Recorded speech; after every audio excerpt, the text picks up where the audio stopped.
शांति। एक कहावत आपने सुनी होगी। कहा जाता है कि अलमस्त रहो और व्यस्त रहो। अलमस्त रहो का मतलब क्या हुआ कि परमात्मा की याद में एकदम खिले हुए रहो, और व्यस्त रहो अर्थात कोई ना कोई कृति रचते रहो, हमेशा रचनात्मक बने रहो। जो भी मनुष्य आत्मा इस धरती पर आकर रचनात्मक जीवन जीती है वो हमेशा अलमस्त रहती है। हाँ, तो ये बड़ी समझने की बात है। बाबा रोज अपनी वाणियों में जीवन को सुखमय बनाने के लिए, शांतिमय जीने के लिए, आनंद से भरपूर होने के लिए, आपस में रूहानी प्रेम सदा बरकरार रखने के लिए बहुत सारे युक्तियां बताते हैं। लोगों को ये मालूम नहीं है कि परमात्मा आकर क्या करते हैं। केवल भगवान भगवान रटते हैं। उनके लिए कई सारी कथा कहानी अलग अलग धर्म में अलग अलग तरीके से बना दी गई है, लेकिन लोगों को यह पता नहीं है कि वास्तव में भगवान आकर सद्मार्ग दिखाते हैं और सद्गुरु बनते हैं। शिक्षक बनकर बहुत अच्छी जीवन जीने की शिक्षाएं देते हैं, और बाप बनकर ये अविनाशी प्यार देते हैं, रूहानी प्यार देते हैं। ऐसा प्यार देते हैं जिसमें जिस्म की कोई बात ही नहीं होती है। वास्तव में प्यार आत्मा से आत्मा का होता है। लेकिन आत्मज्ञान ना होने के कारण आज सब जिस्म फरोशी हो चुकी है दुनिया के अंदर में, और सबसे बड़ा मूल कारण पाप का, दुख का, अशांति का सबसे बड़ा मूल कारण है प्रत्येक मनुष्य आत्मा स्वयं को, अपने स्वरूप को, अपने गुणों को ना जानकर जिस्म फरोशी में, देह के दर्शन में, देह की चिंता में अपना जीवन बर्बाद करती है हर मनुष्य आत्मा। तो बाबा आकर बहुत सुंदर ज्ञान सुनाते हैं और जीवन जीने का मर्म समझाते हैं, और ये मर्म उसे ही समझ में आता है जो चर्म से अलग हटकर स्वयं को आत्मा निश्चित करते हैं। तो बाबा 25 नवंबर की मुरली में कहते हैं, मीठे बच्चे, ऊंच से ऊंच पद पाना है। हाँ, अब यहाँ पर पद के दो अर्थ हैं। पद का मतलब होता है ऊंचा आसन, सम्मान, है ना भाई। पद यानी पोस्ट उसको इंग्लिश में कहेंगे, और पद का मतलब होता है हमारे पद, चरण। तो ऊंच से ऊंच पद पाना है अर्थात ऊंचे आचरण अगर धारण करना है तो याद की यात्रा में मस्त रहो। हाँ, मतलब आप इस जीवन यात्रा में एक परमात्मा की याद में रहो, उनके गुणों को धारण करते रहो। याद में रहना मतलब परमात्मा के गुणों का वर्णन नहीं, परमात्मा के गुणों को जीवन में धारण करना। अभी लोग क्या करते हैं, परमात्मा के गुणों का वर्णन करते हैं, और उसमें भी कहानी बना दी है, तो कविता बना दी है, तो चालीसा बना दिया है, और स्थूल वस्तुओं से, प्रकृति से जोड़ दिया है भगवान को। प्रकृति तो शरीर का निर्वाह करती है, इसलिए प्रकृति भी हमारे लिए बिल्कुल प्रकृति का शुक्रिया है, लेकिन प्रकृति तो अचेतन है ना, और परमात्मा चेतन है, इसलिए परमात्मा को सत्य चित्त आनंद स्वरूप कहते हैं। लेकिन बहुत लोग प्रकृति को परमात्मा या भगवान समझ लेते हैं। भाई, प्रकृति हम मनुष्य आत्माओं की सेवा के लिए है, प्रकृति, इस धरती पर जब हम आते हैं तो प्रकृति का हम उपयोग करते हैं, आनंद लेते हैं, लेकिन पूजनीय थोड़ी हो जाएगी वो। हाँ, प्रकृति तो निर्जीव है। निर्जीव लोगों की पूजा करने से मनुष्य आत्मा स्वयं जैसे कि निर्जीव जैसी बन जाती है। तो बाबा कहते हैं कि यही है रूहानी फांसी। याद की यात्रा में मस्त रहो, यही है रूहानी फांसी। फांसी मतलब फांसी के बाद व्यक्ति इस संसार को छोड़ के चला जाता है। अर्थात इस संसार में रहते हुए ये समझ अंदर में विकसित रहे कि मैं इस संसार से अलग एक परम धाम में रहने वाली आत्मा हूँ। इसलिए बाबा ने अगली लाइन में क्या कहा कि बुद्धि अपने घर में लटकी रहे। घर अर्थात परम धाम। आप एक आत्मा है और आप जहाँ के निवासी हैं वहाँ बुद्धि लगी रहे ना कि भाई हाँ भाई, जैसे आप घर से निकलकर बाजार जाते हैं तो बुद्धि घर में रहती है ना कि घर जाऊंगा तो ये सामग्री लेके जाऊंगा। घर के सदस्यों की याद रहती है। आप बाहर कितना भी दूर चले जाते हैं लेकिन घर और घर के सदस्यों की याद रहती है। वैसा ही आप एक आत्मा हैं, शरीर रूपी गाड़ी में बैठे हैं और इस धरती पर आप शरीर के साथ यात्रा करते हैं, जीवन का निर्वाह करते हैं और फिर चले जाते हैं। तो वापस घर इसलिए जाना नहीं होता। बहुत सी मनुष्य आत्माएं भटक रही होती हैं और बहुत सी मनुष्य आत्माओं के भटकने के कारण इस संसार में जो जीवित हैं, जो शरीर के साथ जीवन जी रही हैं आत्माएं, उन भटकती आत्माओं के कारण बहुत कष्ट पाते हैं। और वो जो शरीर छोड़कर जाती हैं, जिन्होंने ज्ञान प्राप्त नहीं किया है, उनके पाप कर्म और जमा होते चले जाते हैं। शरीर में रहकर जो शरीर के साथ कर्म किए वो तो अगर दुष्कर्म कुकर्म किए तो वो तो जमा होते ही है। और ज्ञान प्राप्त ना करके और शरीर छोड़ती है जो आत्मा, तो भी भटक कर दूसरे को परेशान करती है, तो उस समय भी उसके पाप कर्म दुष्कर्म कुकर्म जमा होते हैं, तो बहुत कष्ट पाती है। इसलिए देखिए आज बहुत सारे मनुष्य कितना कष्टमय जीवन जी रहे हैं। किसी को शारीरिक रोग है, किसी को मानसिक रोग है, किसी को बौद्धिक है, किसी को पारिवारिक है, किसी को राजनीतिक है। माने हर एक मनुष्य आत्मा दुख और अशांति के घेरे में बिल्कुल घिर चुकी है और उसका मूल कारण है स्वयं के जीवन को ना समझ पाना। बाबा फिर प्रश्न करते हैं, जिनकी बुद्धि में ज्ञान की धारणा नहीं होती है उनकी निशानी क्या होगी? जो ज्ञान को धारण नहीं कर सकता वो वास्तव में छोटी छोटी बातों में रंज होता रहता है, मतलब नाराज होते रहेंगे। हाँ, जरा जरा सी बात में उन्हें चिड़चिड़ाहट आएगी, परेशान होंगे। जिनकी बुद्धि में जितना ज्ञान धारण होगा उतनी उसे खुशी रहेगी। हाँ, और जिसे ज्ञान की धारणा नहीं है वो बार बार दुखी होता रहेगा।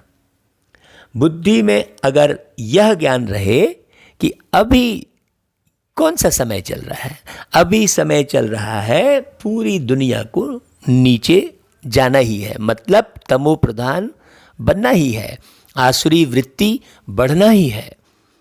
जब ये समझ आएगी तो व्यक्ति इस संसार की तरफ से बुद्धि हटाकर दैवी वृत्ति धारण करने का पुरुषार्थ करेगा। तो बाबा कहते हैं कि ये ज्ञान रहे कि अभी दुनिया को नीचे जाना ही है, इसमें नुकसान ही होना है, तो कभी रंज नहीं होंगे। हाँ, जैसे भाई सारा दिन काम करते हैं फिर रात होती है तो कोई रंजिश थोड़ी आती है, तसल्ली होती है कि हाँ चलो भाई अब तो सारा दिन बीत गया, अब रात को विश्राम करेंगे। तो काम धाम तो नहीं कर सकते हैं, सो जाते हैं। उसी प्रकार ये पूरी बेहद की रात की बात है। हाँ, अब ये बेहद का दिन, हाँ, सतयुग त्रेता द्वापर कलयुग। हाँ, सतयुग है सवेरा, त्रेता युग है सवेरे के बाद जो पहर होती है वो, और फिर द्वापर युग है दोपहर, और कलयुग है रात। जैसे स्थूल रात लंबी होती है, फिर उसके बाद हल्की सुबह होना शुरू होती है, और संगम युग है अमृत वेला। ये बेहद की घड़ी का ज्ञान प्यारे बाबा ने बताया। जब इस बेहद की घड़ी का ज्ञान होगा आपको तो सदा खुशी रहेगी। फिर बाबा कहते हैं ओम शांति। बाबा रोज कहते हैं कि मीठे मीठे रूहानी बच्चों प्रति रूहानी बाप बैठ समझाते हैं। बच्चे समझते हैं ऊंचते ऊंच भगवान को कहा जाता है। आत्मा का बुद्धि योग घर की तरफ जाना चाहिए, अर्थात शांति में रहना चाहिए। जब ज्ञान प्राप्त हो जाता है तो अंदर आत्मा पूरी तरह शांत हो जाती है, और आत्मा जब अंदर से शांति महसूस करती है तो स्वतः ही वो जिधर भी चला जाए उससे शांति के प्रकंपन स्वतः ही फैलते रहते हैं। हाँ, जो जिस गुण वाला होता है, चाहे वो वस्तु भी हो, उसका वही प्रभाव पूरे वातावरण में फैलता है। जैसे कोई चीज़ बहुत खुशबूदार है तो खुशबू उससे ऑटोमेटिक फैलती रहती है, वैसे ही आत्मा है। बाबा कहते हैं बुद्धि योग घर तरफ जाना चाहिए, परंतु ऐसा एक भी मनुष्य दुनिया में नहीं है जिसको यह बुद्धि में आता हो कि भाई अब हमें घर जाना है। सन्यासी लोग भी ब्रह्म को घर नहीं समझते, वह तो कहते हम ब्रह्म में लीन हो जाएंगे, तो घर थोड़े ही हुआ। जैसे हम बाजार में घूमते हैं तो घर जाने की एक खुशी होती है। यदि हम आकाश से उस पार जो तत्व है, छठा तत्व जिसे कहते हैं, उसे यदि हम घर समझते हैं तो शरीर छोड़ने में हमें बड़ी खुशी होगी। बाबा कहते हैं घर में ठहरना होता है, कोई लीन थोड़ी, घर में कोई लीन थोड़ी हो जाता है। तुम बच्चों की बुद्धि वहाँ रहनी चाहिए, जैसे कोई फांसी पर चढ़ता है ना, तुम अब रूहानी फांसी पर चढ़े हुए हो। अंदर में है, हमको ऊंचते ऊंच बाप आकर ऊंचते ऊंच घर ले जाते हैं। भाई सतयुग है सुखधाम और परम धाम है शांति धाम, उसे निर्वाण धाम भी कहते हैं। वहाँ कोई वाणी नहीं होती है, एकदम अति सूक्ष्म रूप में हम पिन ड्रॉप साइलेंट में वहाँ बैठे रहते हैं।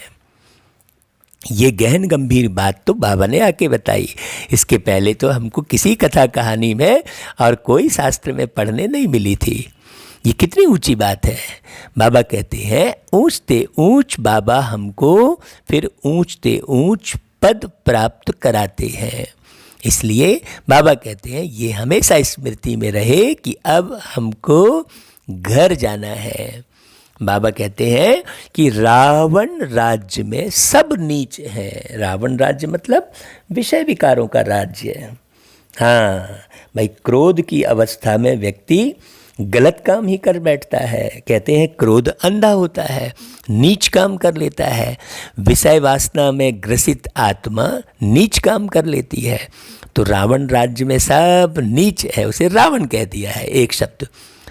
वह ऊंच और यह नीच, उन्हों को ऊंच का पता ही नहीं है। किनको? जो विषय विकारों में हिरे हुए हैं, उन्हें मालूम ही नहीं है कि सतयुग स्वर्ग है। अब लोगों ने सतयुग में भी मारपीट वाली कहानी गढ़ दी है, तो फिर भाई शांति कब मिलेगी? है ना भाई, शांति शांति मांगते हैं तो जरूर इस धरती पर भगवान ने आकर शांति की स्थापना की होगी ना। बाबा कहते हैं ऊंच वालों को भी नीच का पता नहीं रहता। हाँ, जब देवी देवता घराना होता है तो उन्हें भी यह नहीं मालूम रहता कि हम अब जन्म बाई जन्म नीचे ही उतरते हैं। माने हमारे संस्कार दूषित ही होते हैं, चरित्र का हनन होता ही है धीरे धीरे करके। और वो चरित्र हनन होने में बाबा ने बताया कि 5000 साल लग जाते हैं और सब आत्माएं पतित हो जाती हैं। फिर पुकारने लगती हैं कि हे पतित पावन परमात्मा, आकर हमें पावन बनाओ। तब परमात्मा आते हैं। बस अभी वही समय चल रहा है। बाबा कहते हैं अभी तुम समझते हो, ऊंचते ऊंच एक भगवान को ही कहा जाता है। बुद्धि ऊपर में चली जाती है, वह है ही परम धाम में रहने वाला। आपने देखा होगा कि कोई भी व्यक्ति जब परेशान होता है, हताश हो जाता है, तो कहता है हे ऊपर वाले मुझे ऊपर उठा ले।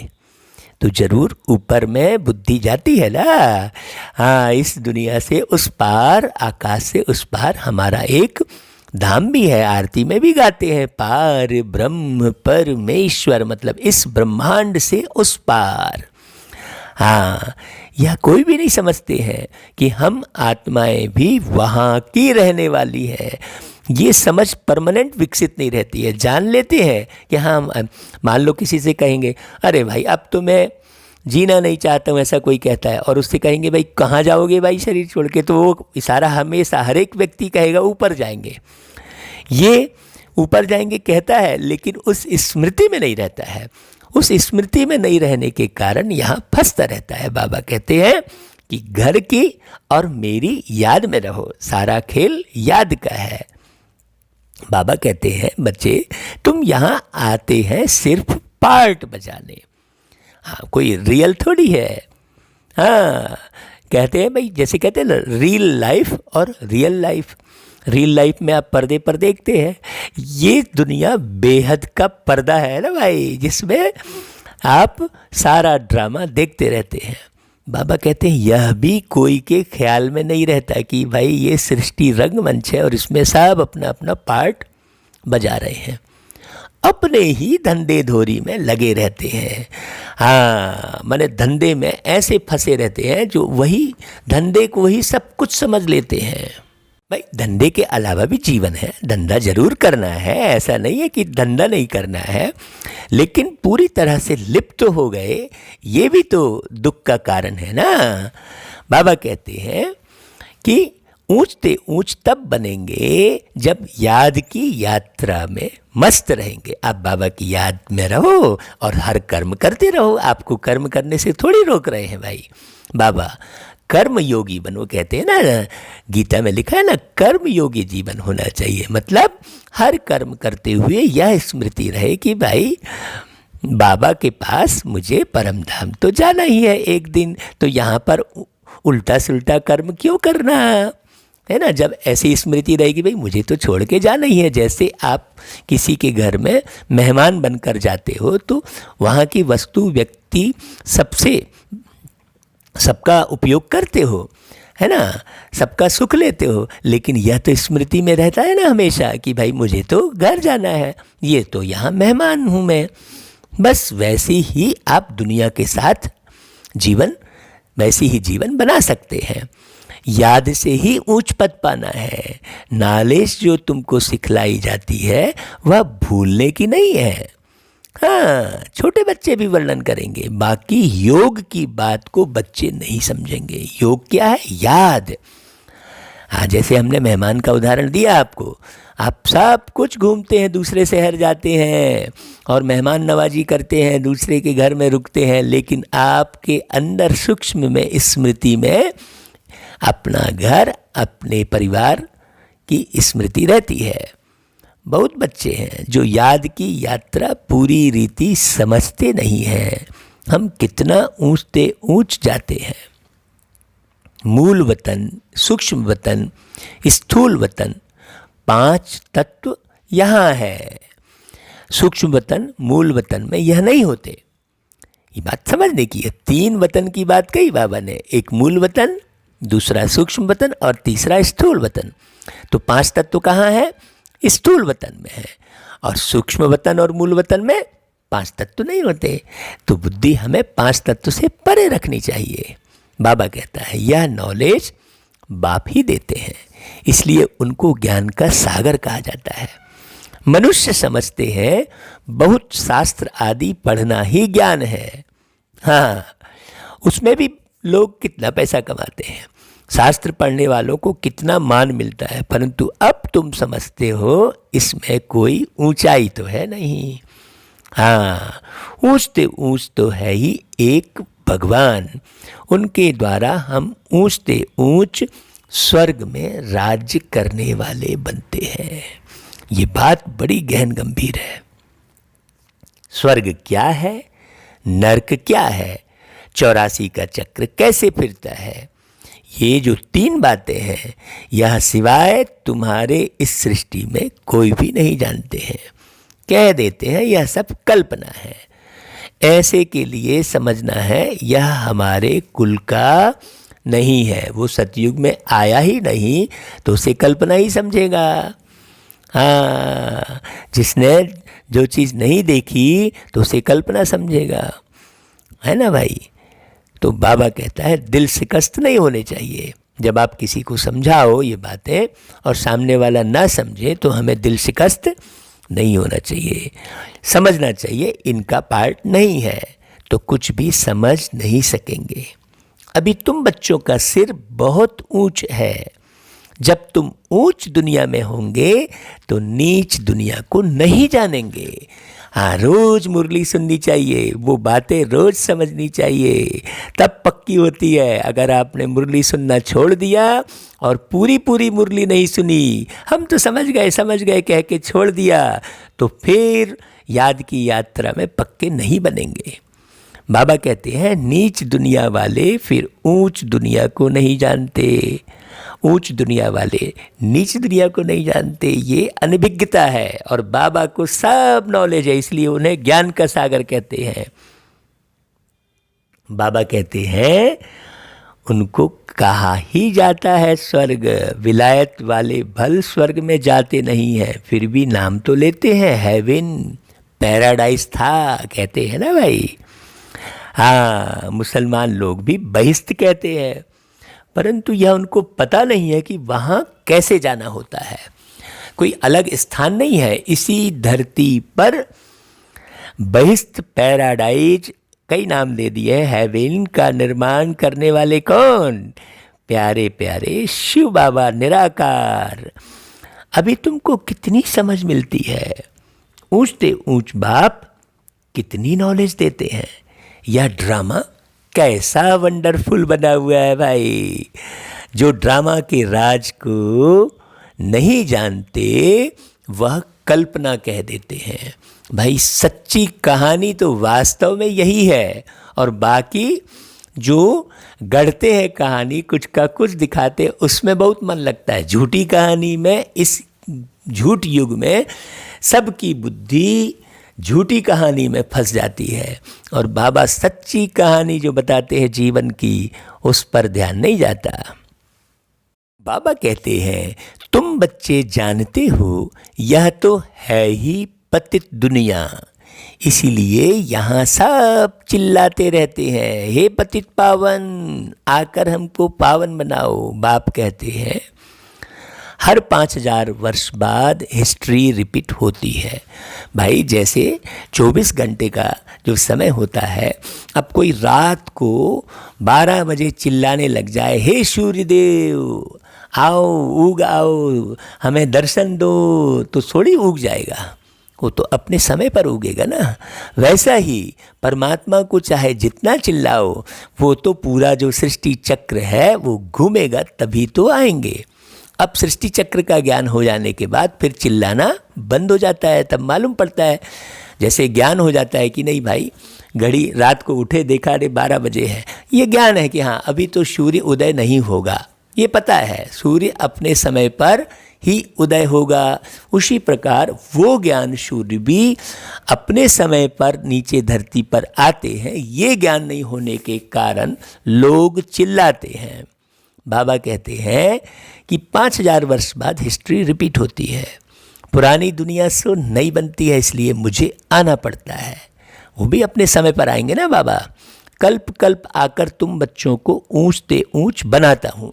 अब ये जो बात चल रही है मुरली में, इससे ये स्पष्ट होता है, ये बात ही स्पष्ट कर रही है कि 5000 साल पूरे बीत चुके हैं और परमात्मा धरती पर आ चुके हैं। बाबा कहते हैं पावन को ऊंच और पतित को नीच कहा जाता है, मतलब चरित्रहीन व्यक्ति को नीच कहेंगे और पूरे पूरे चरित्रवान को ऊंच कहेंगे। सीधी सी बात है। चरित्रवान बनाने वाला कौन? विचित्र परमात्मा ही चरित्रवान बनाएगा। और जो चित्रों में बंधा हुआ है, शरीर रूपी चित्रों में उलझा हुआ है, वो कैसे एक दूसरे को चरित्रवान बनाएगा? सोचने की बात है। बाबा कहते हैं यह दुनिया नई पावन थी, अभी तो पतित है। यह बातें तुम्हारे में भी नंबरवार हैं जो समझते हैं। मतलब ऐसा नहीं है कि इस विश्वविद्यालय में, जिसका नाम प्रजापिता ब्रह्मा कुमारी ईश्वरी विश्वविद्यालय है, इसमें पढ़ने वाले सभी बच्चे पूरी बात समझते हैं। अब बहुत सारे लोग हैं, भैया बोलते हैं हम आपके सेंटर पर गए थे, हमने तो देखा कि वहाँ पर अच्छा व्यवहार तो कर नहीं रहे हैं, काहे का ज्ञान, अगर परमात्मा मिला होता तो ऐसा थोड़ी होता, कह के किसी भी नए विद्यार्थी को देख लिया, कोई अच्छे पुरुषार्थी से नहीं मिला तो वो फिर ज्ञान को छोड़ देता है, वो वंचित रह जाता है। वो ये नहीं समझता कि भाई सब एक जैसा थोड़ी पढ़ाई पढ़ेंगे। बाबा तो ये विद्यालय चला रहे हैं ना, किसी भी विद्यालय में सब थोड़ी मेरिट लिस्ट में आ जाते हैं। समझने की ज़रूरत है, लेकिन लोग समझते नहीं और बाबा के ज्ञान को ही छोड़ देते हैं और अपने भाग्य से वंचित हो जाते हैं। अब लोगों को मालूम नहीं है कि इस विद्यालय के माध्यम से पढ़ाई पढ़ाकर प्यारे बाबा सब मनुष्य आत्माओं के भाग्य का निर्माण करते हैं, इसलिए उन्हें भाग्य विधाता कहते हैं। बाबा कहते हैं जिनकी बुद्धि में यह बातें रहती हैं वह सदा खुश रहते हैं। बुद्धि में नहीं है तो कोई न कुछ कहा, कुछ नुकसान हुआ तो रंज हो जाते हैं।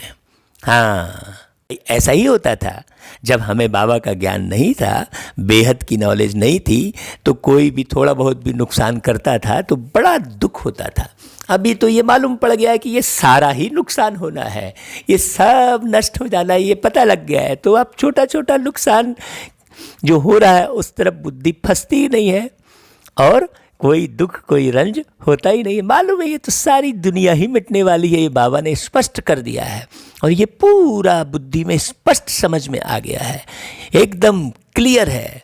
तो क्लियर बुद्धि होने के कारण बहुत बहुत खुशी होती है। तो सभी बाबा के जितने बच्चे जो मुरली सुन रहे हैं, अपनी बुद्धि को एक एक शब्द का अर्थ समझ समझ कर पूरी अपनी बुद्धि को क्लियर करते जाए, तो अंतिम समय में बड़े मौज से शरीर छोड़कर परम धाम जाएंगे और छू कर वापस सतयुग में आएंगे, सतयुग का निर्माण करके जाएंगे। वो मनुष्य आत्माएं जिन्हें एक एक अक्षर का अर्थ बहुत अच्छे से समझ लिया है, वो मनुष्य आत्माएं सतयुग का निर्माण देखकर परम धाम जाएंगी और टच करके वापस आ जाएंगी। बिना देखे जाएंगे तो याद भी नहीं रहेगा ना। तो बाबा कहते हैं कि यह दुनिया नई पावन थी, अभी पतित बन गई है। अब इस नीच दुनिया का अंत होना ही है। यह है ही पुरानी दुनिया। जब आप निर्माण स्वयं का कर लेंगे तो अंत करेंगे ना बाबा। बिना नई दुनिया के लिए बिना मनुष्य के तैयार हुए कैसे अंत करेंगे? अब बच्चे पूछते हैं कब होगा, ये तो आप बहुत दिन से कहते आ रहे हो, लेकिन आप स्वयं देखो कि जैसा बाबा मुरली में सुना रहे हैं, क्या वैसा हम सब मिलकर बन रहे हैं? वैसी माला हम बने हैं, वैसी माला हमने परमात्मा को दिखाई है, वैसा गुलदस्ता हम लेकर गए हैं जिसमें सारे फूल बिल्कुल एक जैसे गुणवान खिले हुए हैं। ऐसी माला, ऐसा गुलदस्ता बाबा को सामने दिखाना है ना। तब पूछेंगे कि भाई कब होगा। अब हम तैयार हो गए भाई, अब मैं तैयार हो गया, बाबा विनाश कर दो ऐसा कहूँगा तो थोड़ी बाबा विनाश करवा देंगे। हम तैयार होंगे, हाँ, हम सबको मिलकर तैयार होना है। बाबा कहते हैं कि देखो यह है पुरानी दुनिया, मनुष्य कितना नीच बन जाते हैं, परंतु यह कोई समझते थोड़ी ही है कि हम नीचे हैं। गाते जरूर हैं, हाँ, भक्त लोग हमेशा सिर झुकाते हैं, नीच के आगे सिर झुकाना थोड़े ही होता है, पवित्र के आगे सिर झुकाना होता है। लेकिन ज्ञान नहीं है कि भाई हम कैसे नीच बने, काम वासना में जाकर हम नीच बने, ये ज्ञान नहीं है। सतयुग में कभी ऐसा नहीं होता, भक्त लोग ही ऐसा करते हैं। बाप तो ऐसा नहीं कहते सिर झुका कर चलो, नहीं, यह तो पढ़ाई है।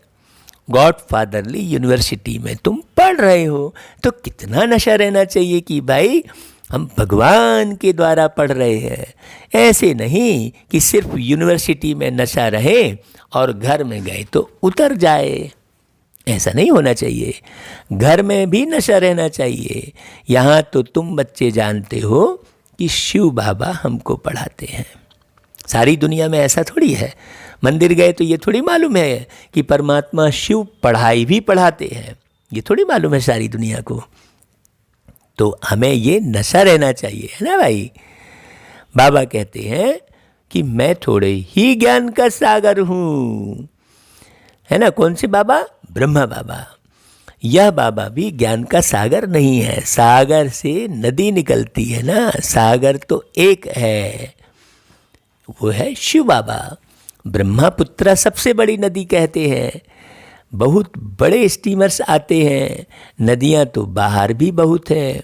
पतित पावनी गंगा यह सिर्फ यहाँ ही कहते हैं, बाकी किसी भी देश में किसी भी नदी को पतित पावनी नहीं कहेंगे, बाहर में कोई भी नदी को ऐसे नहीं कहेंगे। पतित पावनी नदी है फिर तो गुरु की कोई दरकार ही नहीं है, जाके डुबकी लगाओ तो गुरु की दरकार ही नहीं है, बाबा कह रहा है। बहुत देखो गहरी बात है। नदियों में तालाब में कितना भटकते हैं, कहाँ तो तालाब ऐसे गंदे होते हैं बात मत पूछो। बाबा कहते हैं उसकी मिट्टी उठाकर रगड़ते रहते हैं। अरे अब बुद्धि में आया है यह सब नीचे उतरने के रास्ते हैं, उससे ज्ञान तो नहीं आया ना, कुछ भी समझ तो नहीं आई ना, बड़ी गहरी बात है। अब बुद्धि में आया है। हाँ, वो लोग कितना प्रेम से जाते हैं। अब तुम समझते हो कि इस ज्ञान से हमारी आंखें ही खुल गई, तुम्हारी ज्ञान की तीसरी आंख खुली है। कहते हैं कि शंकर का तीसरा नेत्र खुला तो विनाश हो गया। तो क्या मतलब हुआ? ये ज्ञान का तीसरा नेत्र हमको मिला तो विनाश अर्थात आत्मा के अंदर से विकारों का नाश हो गया। तो ये ज्ञान का तीसरा नेत्र है ना भाई, समझ का तीसरा नेत्र है। बाबा कहते हैं आत्मा को तीसरा नेत्र मिलता है, इसलिए त्रिकालदर्शी कहते हैं। तीनों कालों का ज्ञान आत्मा में आता है। और कौन देते हैं आत्मा को ज्ञान? परमात्मा देते हैं। आत्मा तो है बिंदी और परमात्मा भी बिंदी है भाई, ये भी बड़ी समझने की बात है। हाँ, बाबा कहते हैं अभी रचयिता और रचना के आदि मध्य अंत को तुम जानते हो, आगे तुम नहीं जानते थे। अभी बाप द्वारा रचना के आदि मध्य अंत को जानने से तुमको वर्षा मिल रहा है। हाँ, यह नॉलेज है ना। हिस्ट्री ज्योग्राफी भी है, हिसाब किताब है, सारा कुछ बता रहे बाबा। हाँ, हिस्ट्री ज्योग्राफी भी बता रहे हैं कि भाई तुम पहले कैसे थे, अभी कैसे बन गए हो, तुमने क्या क्या कर्म किए तो तुम्हारे हिसाब किताब भी बने हैं। तो बाबा सारा हिसाब किताब भी समझा रहे हैं। हाँ, अच्छा, तीखा बच्चा हो तो हिसाब करे, जो आत्माभिमानी स्थिति में रहेगा तो वो हिसाब लगाएगा कि हमने कितने जन्म लिए, हम कितने जन्म लेते हैं, इस हिसाब से और धर्म वालों के कितने जन्म होंगे। परंतु बाप कहते हैं इन सब बातों में जास्ती माथा मारने की भी दरकार नहीं है। किन बातों में? कि कौन से धर्म क्या किया, टाइम वेस्ट हो जाएगा, यहाँ तो सब भूलना है, यह सुनाने की दरकार नहीं। तुम तो रचता बाप की पहचान देते हो जिसको कोई जानते नहीं। बाबा कहते हैं कि तुम तो रचता बाप की पहचान देते हो जिसको कोई जानते नहीं। शिव बाबा भारत में ही आते हैं, जरूर कुछ करके जाते हैं, तब तो जयंती मनाते हैं ना। गांधी अथवा कोई साधु आदि होकर गए हैं, उन्हों के स्टैंप बनाते रहते हैं, फैमिली प्लानिंग की स्टैंप बनाते हैं। अभी तुमको तो नशा है, हम तो पांडव गवर्नमेंट है, ऑलमाइटी बाबा ही गवर्नमेंट है। तुम्हारा यह कोर्ट ऑफ आर्म्स है और कोई इस कोर्ट ऑफ आर्म्स को जानते ही नहीं। तुम समझते हो कि विनाश काले प्रीत बुद्धि हमारी ही है। भाई समझते हो? एक एक शब्द को रुक रुक कर अपने अंदर जांचो। बाबा जो कह रहे हैं वैसा हम बने हैं। बाप को हम बहुत याद करते हैं।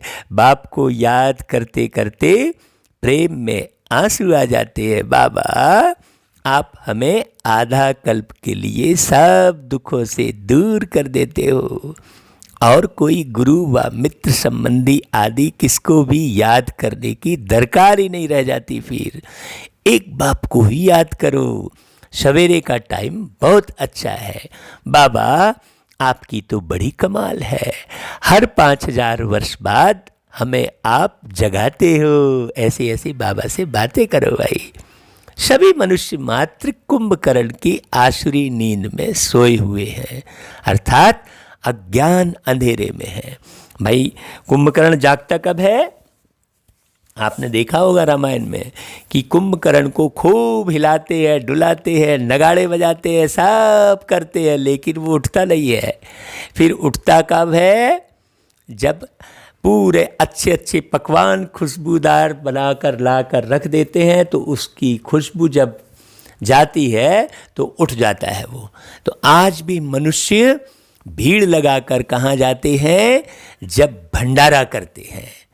भोजन में बुद्धि लगी है सबकी, खाने पीने में बुद्धि लगी है। तो देखना आप पूरा सब काम धाम छोड़ के, घर का काम छोड़ के सारे के सारे भंडारे में भागते हैं। हाँ, इसलिए बाबा ने ब्रह्मा भोजन का भी रखा कि भाई चलो कोई भोजन के बहाने आकर भी इस ज्ञान को समझ ले। तो अब सोचो कि कुंभकर्ण कौन है।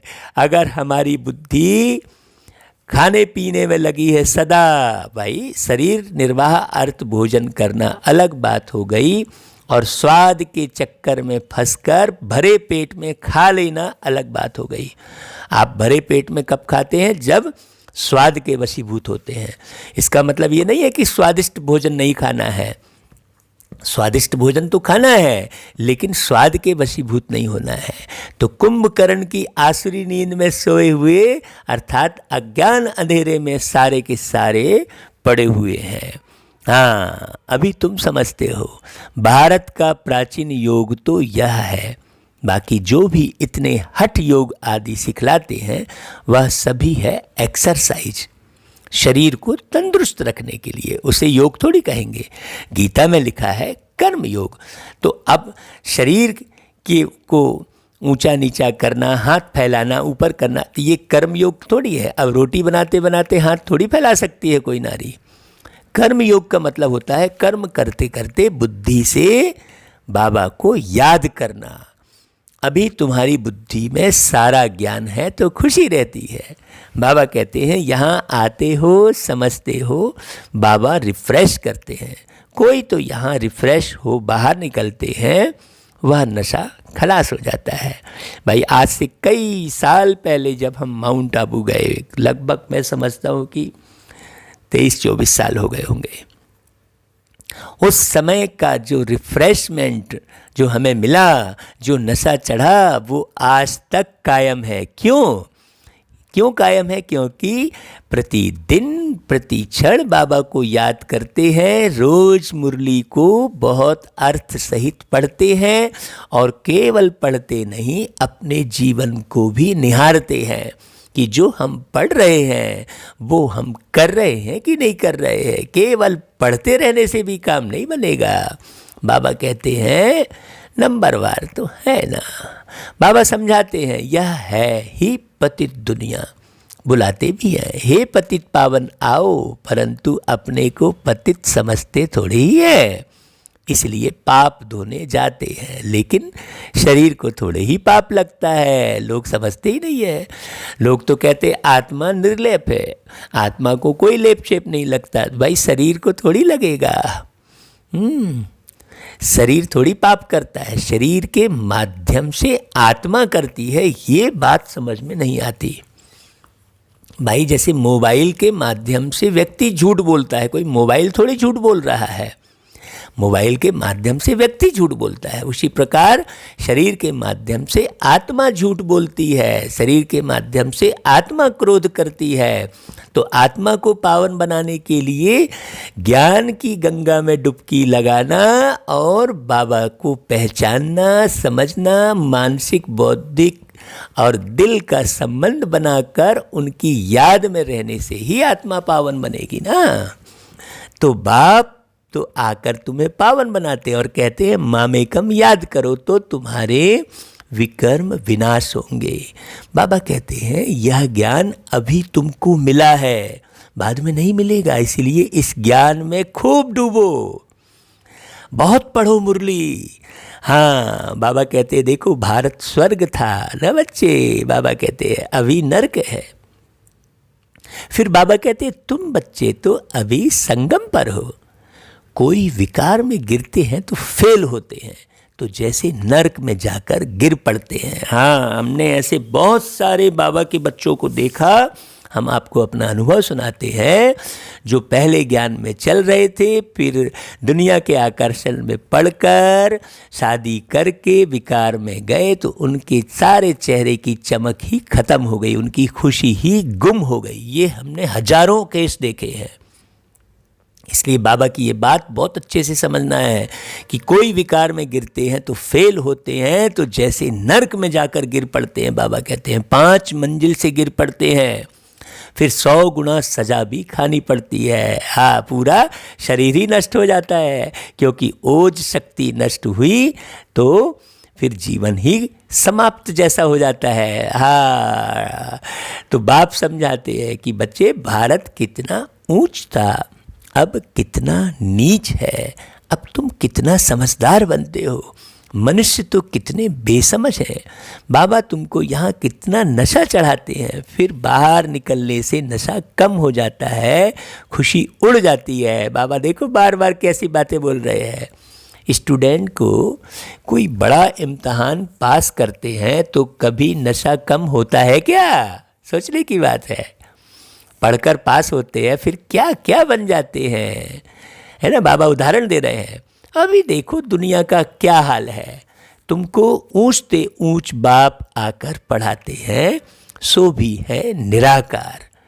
तुम आत्माएं भी निराकार हो, तो अपने को निराकार समझो, तो कहीं उलझेंगे नहीं, फंसेंगे नहीं।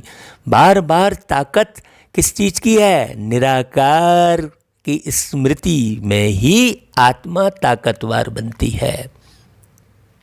यहाँ पार्ट बजाने आई हो, बाबा कह रहे देखो यह ड्रामा का राज बाप ही आकर समझाते हैं। इस सृष्टि चक्र को ड्रामा भी कहा जाता है। उस नाटक में तो कोई बीमार पड़ते हैं तो निकल जाते हैं, यह है बेहद का नाटक। इससे कोई निकल नहीं सकता बाहर। देखो बाबा ने उदाहरण दिया कि वो छोटे नाटक में तो निकल जाएगा, घर में जाके आराम कर लेगा, लेकिन इस नाटक से कोई बाहर निकल ही नहीं सकता। बाबा कहते यथार्थ रीति तुम बच्चों की बुद्धि में है, तुम जानते हो हम यहाँ पार्ट बजाने लिए आते हैं, हम बेहद के एक्टर्स हैं, यहाँ शरीर लेकर पार्ट बजाते हैं। बाबा आया हुआ है, यह सब बुद्धि में होना चाहिए परमानेंट। बेहद का ड्रामा कितना बुद्धि में रहना चाहिए। बेहद विश्व की बादशाही मिलती है तो उसके लिए पुरुषार्थ भी ऐसा करना चाहिए ना भाई।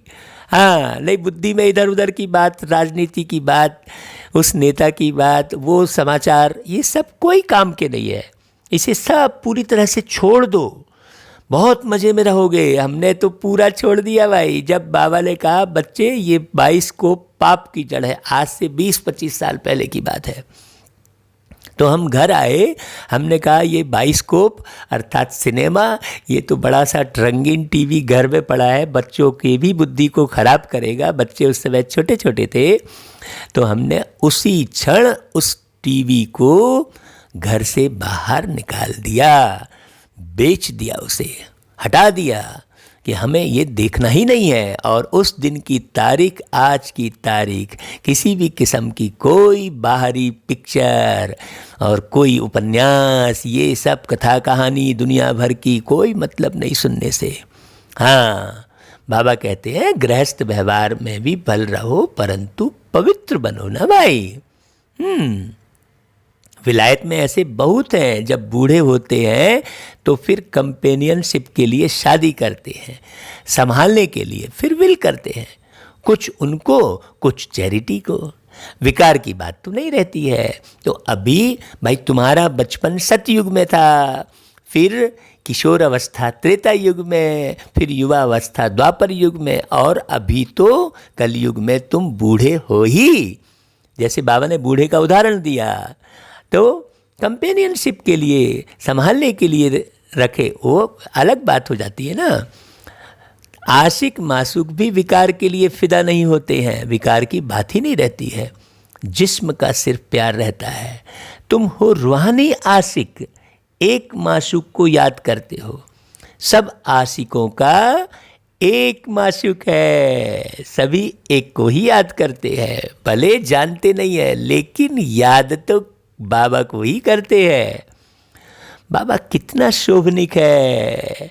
आत्मा गोरी है ना, वह है एवर गोरा। तुम तो सांवरे बन गए हो, तुमको वह सांवरे से गोरा बनाते हैं। ये समझो कि तुम सांवरे कैसे बने हो और गोरा कैसे बनोगे। इतनी सी तो बात है भाई, बहुत छोटी सी बात है। बाबा कहता है सेकंड की बात है। यह तुम जानते हो कि बाप हमें गोरा बनाते हैं। यहाँ बहुत हैं जो पता नहीं किस किस ख्यालात में बैठे रहते हैं। स्कूल में ऐसे होता है, बैठे बैठे कहाँ बुद्धि बाइस्कोप तरफ, दोस्तों आदि तरफ चली जाती है। हाँ भाई, फिल्म देखे रहेंगे तो वही कहानी झूलती रहेगी। इसलिए किसी भी किस्म की कोई आर्टिफिशियल कहानी सुनना ही नहीं है। जब बाबा आपको सत्य कहानी सुना रहे हैं, सत्य कथा सुना रहे हैं, तो आर्टिफिशियल कथा कहानी सुनने की आवश्यकता ही नहीं है। बाबा कहते हैं देखो, स्कूल में तो ऐसा होता है, सत्संग में भी ऐसे होता है, यहाँ भी ऐसे है। बाबा रिजल्ट बता रहे हैं। बुद्धि में नहीं बैठता तो नशा ही नहीं चढ़ता, धारणा ही नहीं होती जो औरों को कराए। बहुत बच्चियां आती हैं जिनकी दिल होती है सर्विस में कहाँ लग जाए, परंतु छोटे छोटे बच्चे हैं। बाबा कहते हैं बच्चों को संभालने के लिए कोई माई को रख दो भाई। आखिर लौकिक दुनिया में भी 15-20 हज़ार की तनख्वाह पाने के लिए बच्चों को माई के पास रखते हैं ना। तो भाई यहाँ जब हमें बेहद की बादशाही मिल रही है तो ऐसा तो कर सकते हैं ना। बाबा उदाहरण दे रहे हैं। बाबा कहते हैं कि यह तो बहुतों का कल्याण करेंगी। होशियार हैं तो क्यों नहीं रूहानी सर्विस में लग जाएं। 5-6 बच्चों को संभालने के लिए कोई माई रख दो।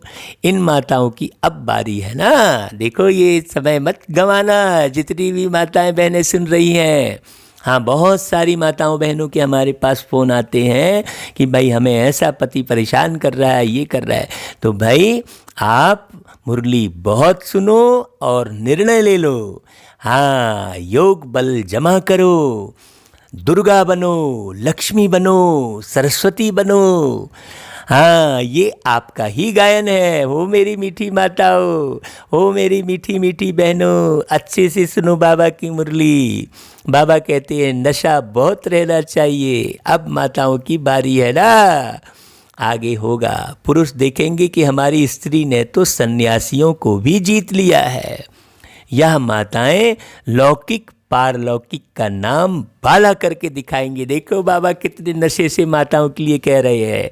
सभी माताओं को भैया, हम जितनी भी माताएं मुरली सुन रही हैं, बहनें मुरली सुन रही हैं, उन सब को हम हृदय से नमन करते हुए यही गुजारिश कर रहे हैं कि बाबा को बुद्धि में रख, एक बाबा की याद में ही रहो निरंतर। अच्छा भाई, फिर बाबा को खूब याद करो। बाबा याद प्यार देते हैं, मीठे मीठे सिकिलदे बच्चों प्रति माता पिता बाप दादा का याद प्यार और गुड मॉर्निंग। रूहानी बाप की रूहानी बच्चों को नमस्ते। देखो भाई, बाबा ने तो नमस्ते कर दी। अब आप भी बाबा को कहो भाई, रूहानी बच्चों की, रूहानी माता पिता बाप दादा को याद प्यार, गुड मॉर्निंग और नमस्ते बाबा। फिर चलो भाई धारणा के लिए मुख्य सार सुनते हैं। आज का सार है, पहली पॉइंट, तुम्हें बुद्धि से सब कुछ भूलना है। हाँ, जिन बातों में टाइम वेस्ट होता है वह सुनने सुनाने की दरकार नहीं है। हाँ, किसी ने कुछ गड़बड़ कर दी, कहीं उल्टा सीधा हो गया, वो सब चक्कर में पड़ने की ज़रूरत नहीं है। कहीं विनाश भी हो रहा है तो उस विनाश के बारे में भी बोलने की आवश्यकता नहीं है, ये तो होना ही है, बाबा ने कह दिया। अभी ये भी सुनाना बंद कर दो कि भाई फलानी जगह विनाश हो रहा है, ये जिसको जागना होगा जागेगा। आप अपने को संपन्न बनाने में आगे रखो। दूसरी पॉइंट बाबा कहता है, पढ़ाई के समय बुद्धि योग एक बाप से लगा रहे। तो पढ़ाई का तो ये पूरा संगम युग ही पूरा समय पढ़ाई का है, तो पूरा समय फिर बुद्धि योग कहाँ लगी? बाप में लगे। बाबा कैसा है, बाबा क्या चाहते हैं, बाबा को ही याद करते रहो। कहाँ भी बुद्धि भटकनी नहीं चाहिए। निराकार बाप हमें पढ़ा रहे हैं, इस नशे में रहना है। सोचा भी नहीं था कभी कि देखो वो निराकार प्यार का सागर बाबा हमको मिलेगा, कभी नहीं सोचा था, सपने में भी नहीं सोचा था। अच्छा भाई, फिर वरदान सुनना है, बेहद की स्थिति में स्थित रह, सेवा के लगाव से न्यारे और प्यारे विश्व सेवाधारी भव। देखो, बेहद की स्थिति में स्थित रहना। आप बेहद विश्व के मालिक बनने जा रहे हैं। अच्छा, डिटेल पढ़ते हैं भाई। विश्व सेवाधारी अर्थात बेहद की स्थिति में स्थित रहने वाले। हाँ, हद में नहीं रहने वाले। मेरे 2 बच्चे हैं, क्या होगा उनका, कैसा होगा? अरे भाई, आप अगर संपन्न बनेंगे तो आपको देखकर सब बढ़िया होना ही है। ऐसे सेवाधारी सेवा करते हुए भी न्यारे और सदा बाप के प्यारे रहते हैं। सेवा के लगाव में नहीं आते, क्योंकि सेवा का लगाव भी सोने की जंजीर है। बहुत गहरे समझने की बात है। आप ये ना सोचो कि मैं ये सेवा नहीं कर पाया, वो नहीं कर पाया, नहीं, ये भी एक लगाव है। बाबा को याद करना बस।